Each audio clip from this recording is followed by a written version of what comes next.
So as I said already, a huge thank you to Ann Marie for being here for the third time and journeying with us throughout the year. And Ann Marie, if anyone who hasn't met Ann Marie in the last two webinars, she is the Disability Officer and Coordinator in the University of Galway. And we also have with us Conor Henry. Now, Conor, I didn't get your title actually, apologies. No problem at all, Marie. So my name is Conor. I am the Access Programme Support Officer. Perfect. Thank you, Conor. And then for Rianne Bradnock, who is your School Outreach Coordinator. So some of the team here in the University of Galway. And then we have another one of your colleagues joining us in a little while. And that would be Betty Atwood. I know you're going through the team in the presentation anyway, so I won't hold us up anymore. I'll leave it over to you, Ann Marie.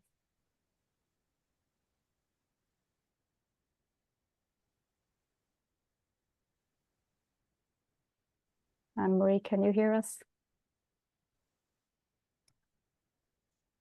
She looks slightly frozen She there. does.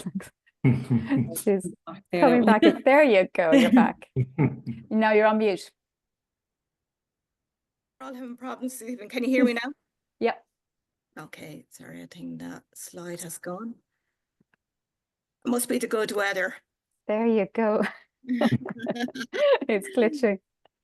Yeah, so it's good to be back with you all now this evening. So it's great to be here. So hopefully everyone is keeping well. Can you see the slides at the moment? Yes, but if you put it on, from beginning, perfect. Okay. I do. Yeah, so just to give you an overview of what we're going to look at tonight. So I suppose the main focus tonight is the change of mind with the CAO, but also we're going to look at supports. So we'll briefly look at the change of mind of CAO. We'll have just introduce the team. Then Rianne is going to give a talk about the Access programme and what's all that about. We're going to look at, have an overview of the Disability Support Service, the registration process, and what's involved there. And then we're also going to have an introduction from Betty Atwood, who is our education support worker for care experience in the university. So at the moment, all the information we have at the moment is accurate, but as the years goes on, some dates and stuff and some of that data will change. So just to let you know. So I don't think Betty managed to get in yet. Just there's slight technical difficulties there at the moment. So I'll just briefly introduce the team. So we have Kathleen Hurtkin, who is our mature students officer. Then Betty Atwood, as I mentioned, is the educational care worker or education support worker for care experience students.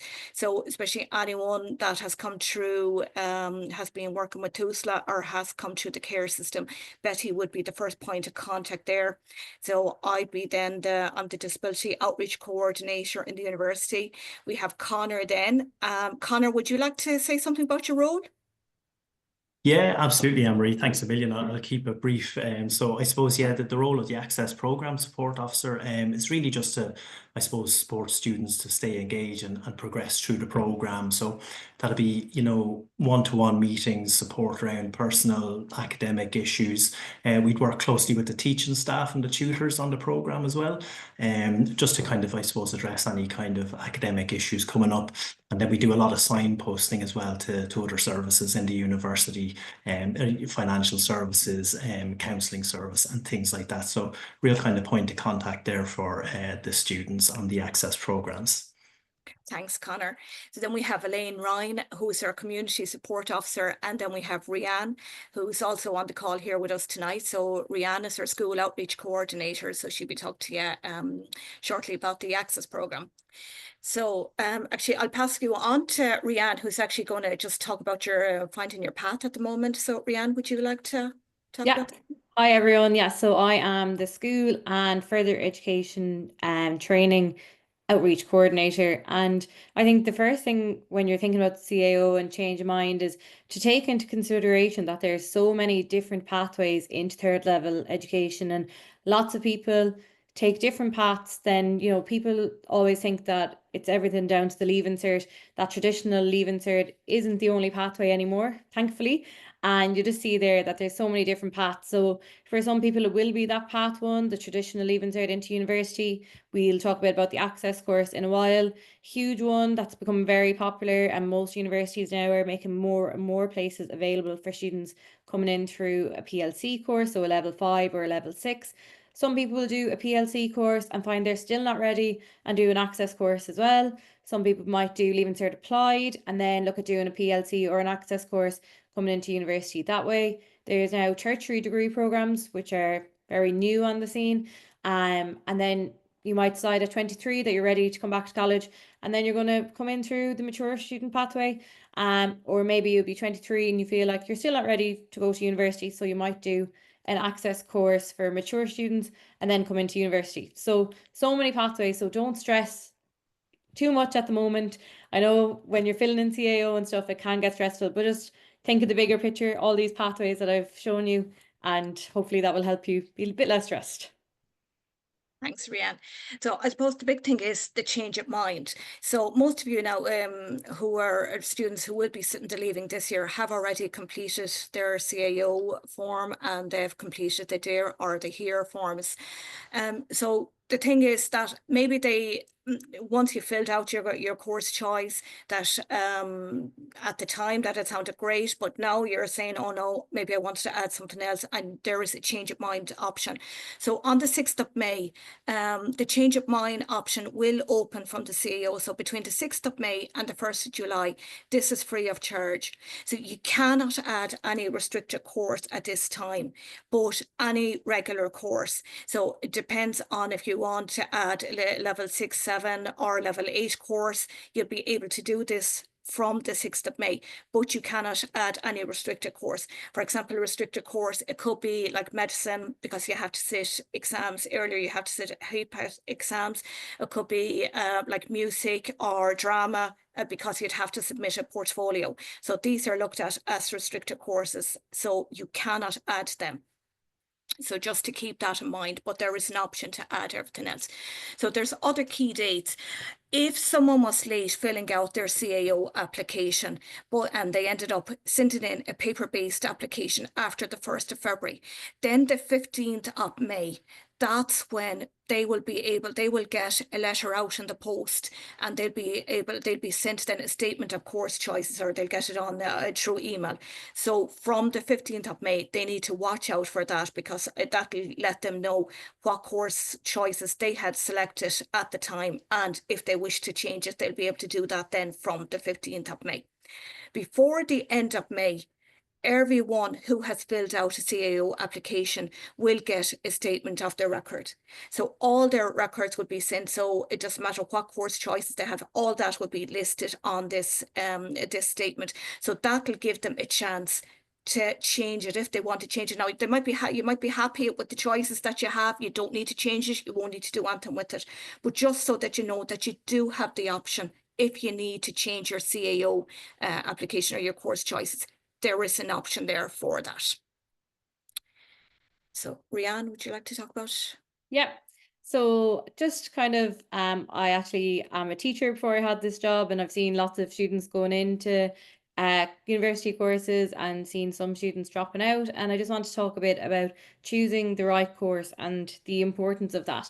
So, you know, people see the name of a course and think, oh, that sounds interesting. But what you really need to do is look into the modules, see what's happening every year, see if there's work experience, see if there's Erasmus, see if that's what you're interested in. Some people will see sports and exercise, and for some courses that will be like very practical, lots of sports. They'll be doing like placements maybe, but then sports and exercise in another university could be very heavy on science. So you could be looking at a lot of chemistry, biology and maths.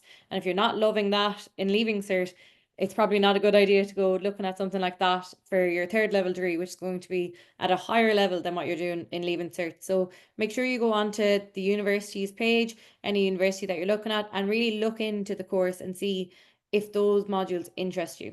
Another example there is like the Law, Criminology and Criminal Justice course that we have in the University of Galway, and then UCC's Criminology. They're very different modules and different requirements to get into the course as well. So don't just look at the title of the course, just look into the course properly. if you get into a course and within 3 or 4 weeks you're thinking, I'm not loving this, I kind of wish I was doing something else, talk to people as soon as possible once you're in the university. There's student advisors in every college. They can help you, talk to you about your options about transferring courses or withdrawing before you pay for fees, before you're fully registered. So just keep that in mind if you do find that you've chosen the wrong course. And yeah, just nothing can solve a course that doesn't suit you. So just be realistic about your own academic strengths and just explore what interests you about courses and the titles that you're drawn to. Make sure that the modules match that title.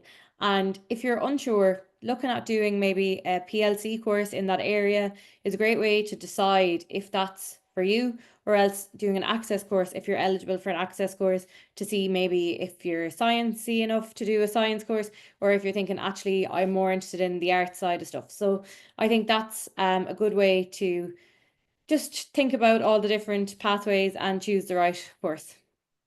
Thank you. So how to change your course preference. So yeah, you now, it's say, for example, it's now the 6th of May, you want to change your course preference, but how do you do this? So there are 2 options. You can go online or you can submit a paper-based application. So if you're going online, what you have to do is go to cao.ie and click on My Application. Then you'll click on Click Level 8 Course tab, or change level 7-6 course tab, whichever one you want to change. Now you'll see a list there already of all the courses that you have already chosen. Now there will be a blank list to the left, and this is where you can add in all your courses. So make sure that you write down, you put them in order of the courses you want to do. Now also make sure that you are aware any course that you put in previously, once you start adding new courses, the old list is going to be deleted. So just to make sure that you have, if you're happy with the courses that you have already, you can just leave it. You don't need to do anything. But if you're starting to add new courses, make sure you do bring over the courses you had and say option 1, 2, 3, whatever options, whatever way you had them. If you're happy with them, but just you want to add extra courses, make sure you carry them all across. Otherwise, that list will be deleted and it's only your new courses that will show up. So just to make sure that you have that. And also, when you have everything added in, just make sure that you click on continue with course changes, because otherwise everything will be deleted or be lost. So just important thing. I know it's only a very simple step, but it's an important step. So we looked before at what DARE was, so that is the Disability Access Route to Education. So I won't go into details now because you have already clicked the DARE route at this stage and we've gone down that path. So just the change of mind is the important thing. And just so that you all know that DARE doesn't just apply to the University of Galway, it's through colleges throughout the country. And that's similar to the HEAR scheme if anyone had applied to the HEAR scheme. So we're also going to look at the DARE application outcome. So this is another important step at the end. Now, yeah, you're able to change your mind on the 6th of May, but then what happens after that? So once in late June, you're going to find out if your DARE application was successful. So again, you'll have to log on to the CAA application to view the status of your application. Now, on the DARE, there are a few things on the DARE outcomes. Now, this will let you know if you were, as I mentioned, if you were successful on the DARE scheme. So what you have to do, once you log on to My Application, and you'll see the button there to press, and you click on Application Outcome. And this will display the outcome of your DARE or HEAR application. It'll then show you if you didn't get the DARE, if you weren't successful, it will show you the reasons why you weren't successful. So if you were deemed ineligible, this will tell you why, and that you can appeal it. Just make sure you read that carefully and you go through it just to be double sure what exactly they're looking for. It could be a document, an incorrect document that was submitted. It could have been an admin error, or they're looking for another document, just to make sure that you know which document you need to submit and why you were deemed ineligible. You can appeal then this decision. If you weren't happy with the decision and you felt you should have gotten it, you can appeal it. Just to make sure, just so that you're aware, there's only a small window to appeal. So once the outcomes comes out, it gives you only have about a week to appeal this decision. So you have to complete the online, it's an online application if you wish to appeal it. So you complete the online review and appeals application form. And again, you'll find that under My Application on your CAO portfolio. So once you log on to your CAO with the login details, if you go in under My Application, you'll see the details there, and there'll be a form there that you can fill in for the review and appeal application. So a review and appeal application is not considered to have been received until you receive the email from the CAO. So once you complete that, you should get an email out from the CAO, and this will confirm that they have received your review and appeals application. So make sure that you also have the documentation submitted. Now, normally it's only about a week you have, or up to about 5 days to do the appeal part online, and then you get another 2 to 3 days to submit the documentation to the CAO. It's only a small window. So you need to make sure from the end of June that you're aware of, we don't actually have a date yet of when the Dare and Hear outcomes are out. The CAO haven't released those dates to us yet, but they normally schedule it at towards the end of the Leaving Cert. So if you have a Leaving Cert timetable to hand, you can be just looking, keeping an eye out from the last week that is scheduled on the timetable, and it's normally that week that they are released. So just to make sure you only have that small window to appeal. And if you have any questions at any stage, just to contact the college, and someone there will be able to advise you then and give you information on the Dare outcomes and what you have to do in order for the appeal to go through. So I'm going to pass you over to Rianne now, who's just going to talk to you about the access programs. Hi everyone again. Yeah, so an access course is an alternative pathway to university. So again, just thinking about your other options depending on your eligibility for the course. So this course supports students that have faced significant barriers in education, so mainly socioeconomically disadvantaged students, so looking at the HEAR income limits for that, and then also students with quite complex disabilities as well. So the course is free of charge. It's a full-time course, and it allows entry into the University of Galway and ATU. And upon successful completion of the programme, you will be awarded a diploma in foundation studies that you can use to apply through the CAO, so the following year, for entry into the undergraduate degree and universities of Galway and ATU. So the application is open now since the 1st of April, and then we will invite you to attend an interview to be selected for the programme, and that won't happen until after Leaving Cert results and CAO offers have been given. So it'll be late August, early September, depending on when the CAO release the results. So we're not sure of that yet. And then that interview, it looks really at your readiness for learning, and how have you overcome these barriers, and are you ready now to take on a full-time course? And just for context, the SUSI is not available for students doing the access course, but there is financial aid fund available, which is a few €100 for every semester. So there is a bit of financial support available there. Sorry, no,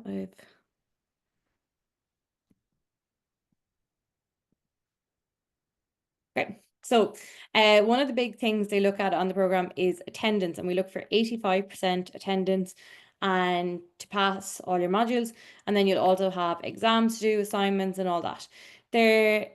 Once you've passed all your modules and you have that 85% attendance, you're eligible for entry into our general degrees. So for example, arts, commerce, science, but there's a lot of competition for our denominated degrees, so our nursing, medicine, biomedical engineering and law courses, they'd be very competitive, and then it goes based on exam results similar to a Leaving Cert. So the course structure, then there's 3 streams in the course, and you choose one stream and you have to stick with that stream, and that would be the kind of degree that you're going into afterwards. So the art stream, you'd do 4 of those subjects there: geography, history, sociology, philosophy, maths, economics, and English, choose 4. If you're looking at doing a business or a law course, you choose maths, economics, and 2 from the arts list. If you're doing science, engineering, the health sciences, you'll be looking at doing physics, chemistry, maths, and biology. And it's just great to be looking at subjects at a higher level than Leaving Cert, and sometimes doing a subject for the first time. So sociology and philosophy would be very new to some of our students. And some students might have only done biology in Leaving Cert, but are now doing physics and chemistry in the access course. So that's really beneficial to them as well, going into an undergraduate degree. Then everyone, not depending on your stream, everyone does the 4 core modules. So academic writing, college and career skills, academic technology, and academic study skills. And those core modules just really prepare you for university. So could access be for you? So the focus is on students that may have faced significant barriers. So as I mentioned earlier, supports students with disabilities and from socioeconomically disadvantaged backgrounds. It's a supportive pathway to overcome challenges. It's an amazing place to transition from secondary school into 3rd level. And it's so amazing to be in such a supportive environment when you're in an environment that can be very overwhelming for most people that go straight into an undergraduate degree that don't have that support. Whereas you see here, there's 4 of us on this webinar today.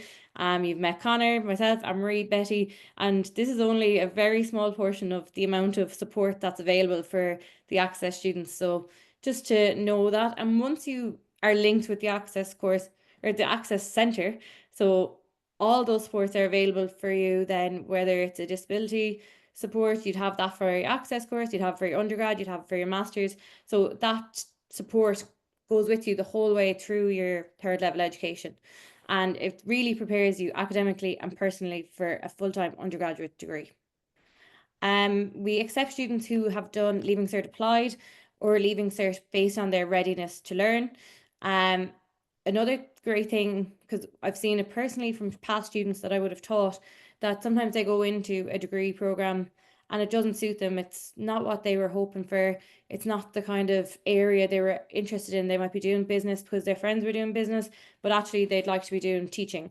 And if you drop out 6 months into the course, you could be looking at huge financial complications there, because if you're getting SUSI, you could lose out on SUSI. You'd have to pay a lot more because you'd have to pay your student contribution as well. So it's a good way to feel if that's the kind of stream you want to go down without that financial risk. And that same low financial risk is very good for FET route as well. So the PLC courses, your level 5s, if you do a course there, then you can come into the undergrad the following year, but make sure you pick a course that's linked to a course that you want to get into. But again, if you drop out of an FET course, you're not putting your SUSI on the line for an undergraduate degree. So it's a good way to make sure you're on the right path. And a really good way to make friends in different subject areas. So you'll have friends that are doing science, and you'll have friends doing arts. And when I was in college, I really liked having friends in different areas that you could ask questions. And yeah, it's a really supportive environment. And then just if anyone is interested in doing a PLC course, then if you want to get a physical copy of this guide, you can send me or you can send Ann Marie Curran an email and we'll post one out to you, because it is a bit complicated and it's just making sure that you are doing the right modules that you need to do to get into the University of Galway, for the right course that you want to do. Like picking the right FET course is really important when it comes to linking into the next step. So yeah, I'll pass you back over to Ann Marie. Thanks a million. Lovely, thanks, Rian. So we're just going to have a quick look at other supports available at the university. And one of those would be, I mentioned the Disability Support Service before at the university. So the Disability Support Service promotes inclusive practices throughout the campus community. And we're committed to the provision of an equitable learning environment that will enable students to become independent learners and highly skilled graduate. So our focus is we're there to support the students and help the students. And just the door is open there all the time. So there is someone there on call just to help those students. So again, if you need support or any kind of reasonable accommodation, we look at ongoing physical, mental health condition or learning difficulty. So we students on the autism spectrum, ADD, ADHD, blind, visual impairment, deaf, hard of hearing, neurological condition, speech and language disability, physical mobility, and ongoing illness.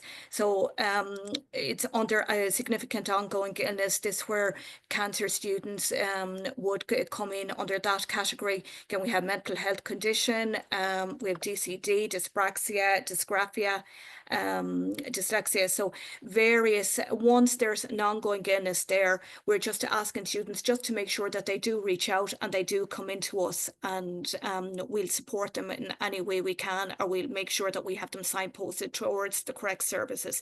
So one of the things, once I suppose that the big thing is that once a student gets an offer from the CAO, the next step then is to register with the Disability Support Service. And the one thing is that if you get in through the DARE scheme, that's great. Well, then the CAO will notify the Disability Support Service and all your documentation will be forwarded to the Disability Support Service. So then we can reach out to you. But if you didn't get the DARE scheme, don't let that put you off. Just to make sure that you do just make contact with the Disability Support Service, and we'll get you registered and we'll make sure that we have supports in place. It's just that there is just that one extra step that we have to go looking for the documentation. But apart from that, it will be the same process. So what we tell you then to do is, as soon as you can, get registered with the Disability Support Service. It's a different registration process from registering with the university. So once you get an offer from the CAO, accept that, and you're happy with that offer, accept that that offer from the CAO, and then get onto the website and just you'll see the link for the registration form, or else you can just get in contact with me and I can send the link on to you, or just get in contact with the Disability Support Office or the Access Centre, and we'll get the link sent on to you to make sure that you are registered. You are registered with the service. And we put an emphasis on this as well to try to get registered early, just because there's a tight deadline with the exams office that they want students to be registered before a certain date. They usually look at like towards the end of October in order to have semester 1 exam accommodations put in place. So what we do here, so the thing is registration through the DSS website, and then what will happen then, once you fill out your form to register with the service, you'll get an appointment to get a needs assessment done. So basically, what is that? This is a discussion you're going to have with disability advisor. So you'll have a one-to-one meeting just to make sure what supports needs to be put in place. We're trying to encourage students, try to get in early, get that done, so you will have accommodations put in place from day one. Because you'll sometimes find students will say, I'll leave it and I'll call in next week, and then a month's gone by, maybe 2 months have gone by, and the student might be coping, but they have no supports put in place. So then when they get called for their exams, next thing, there's no extra time, they're not sitting in a smaller venue, and they may need some technology around it. None of that will be available if they haven't registered. So that's why we want to make sure that they are registered in time. We also have OTs working with us. And if we need, we can always link in students with an OT as well, just to make sure that they're availing of all the services that's going. So I'm not sure Betty was able to join. Yes, Ann Marie, you're there. apologies for the No technical problem. difficulties. But You're my name is Betty, and I'm an educational support worker for care experience students, people who've been through foster care. But previous to this, I did work in the Disability Support Service. And there is a great team in the Disability Support Service to support anybody who may have difficulties at university. So when we're talking with the student, we would be asking about maybe what accommodations you had previously, or sometimes people fought hard and didn't get accommodations that they needed in secondary school. It's a lot more flexible when you're at university.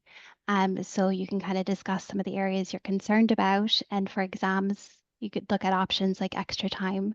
So all students are eligible for an extra 10 minutes per hour. There's alternative exam venues.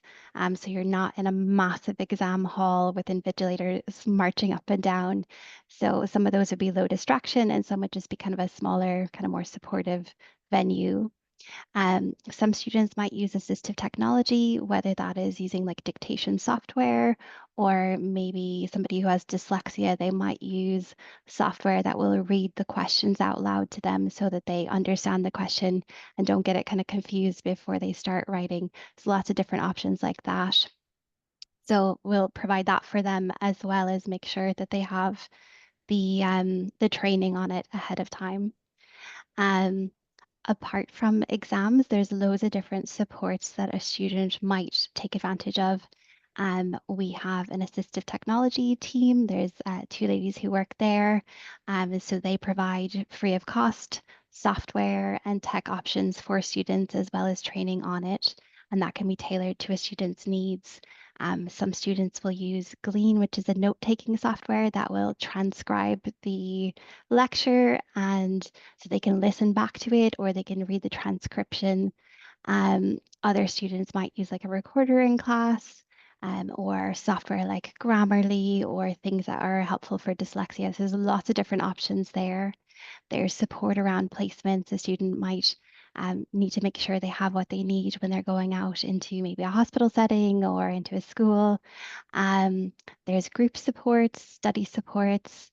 Anne Marie already mentioned we do have occupational therapists that are a part of our team. So students who might need some more assistance around kind of keeping things on track for their learning can meet with our occupational therapists, as well as if they need specialist chairs or desks, things like that. We have a lot of other things as well, but it really is in that needs assessment where they'll chat and kind of discuss what is your experience, what works for you, and they'll put that in place. Now, the campus is becoming more and more mindful of being sensory. So we have a beautiful multi-sensory room for students.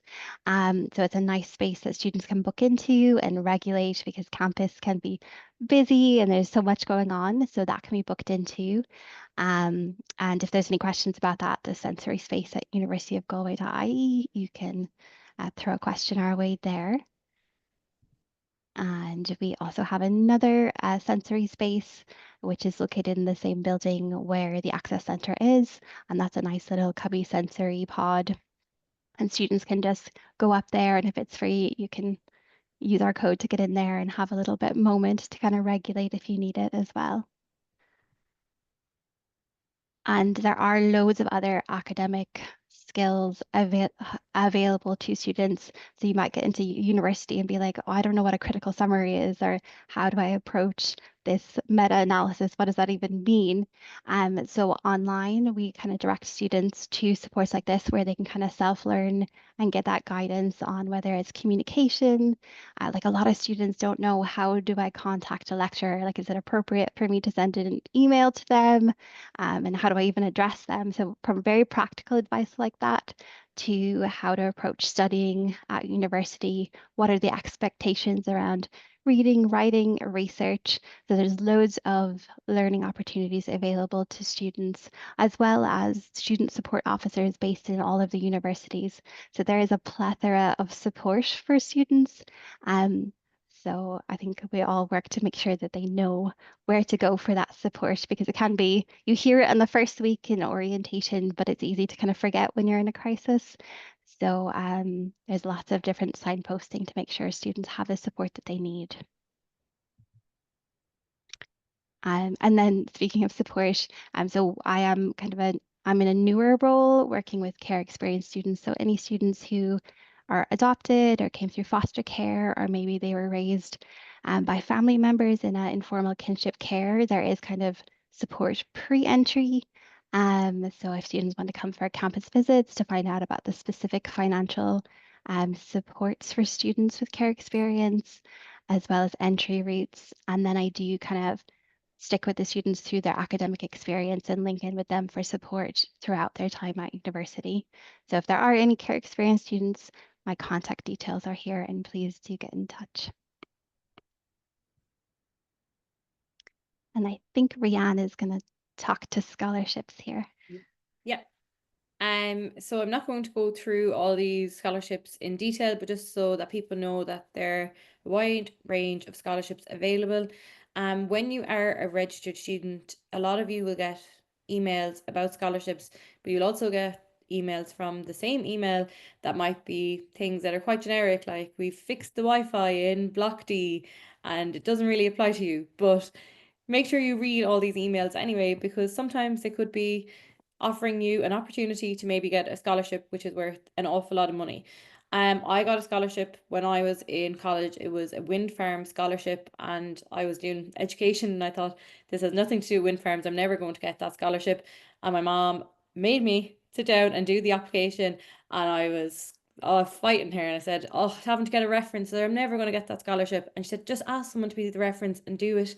And I ended up getting €3,000 a year into my bank account because I sat down and did it. So keep an eye on those scholarships. And even if you think, oh, there's only one scholarship available, like someone has to get that scholarship. So just apply for everything. You could be lucky, and keep an eye on those emails when they're coming in case it's important. There's one bursary, that I'm going to talk about because it is a nationwide bursary, and it's worth a lot of money, and a lot of students get scholarship. So to be eligible for this 1916 bursary, you do have to be socioeconomically disadvantaged. So you have to be in receipt of the SUSI grant. But there's other priority groups, and again, I won't go into all of them, but one of those priority groups is students with a disability. It's also students who are carers. So maybe a member of your family might be a carer and they're looking at going into higher education, and that has to be confirmed by the Department of Social Protection for someone who's holding a long-term means-tested social protection payment for carers. And then there's lots of other ones there as well, but yeah, the SUSI and the disability and the carers, just wanted to kind of flag with you. But it's worth an awful lot of money, and it depends on what tier you get, and that's not assessed by us, that's actually assessed by SUSI. But in 2024, 400 students across the country got €5,000 a year for their studies, and that's on top of their SUSI grant. So some students ended up getting 10, 11, 12,000 euro a year for their studies, which is an amazing opportunity. Other students then, sorry, that should say in 2024, but 200 students got €2,000 a year, again on top of SUSI, huge amount of money.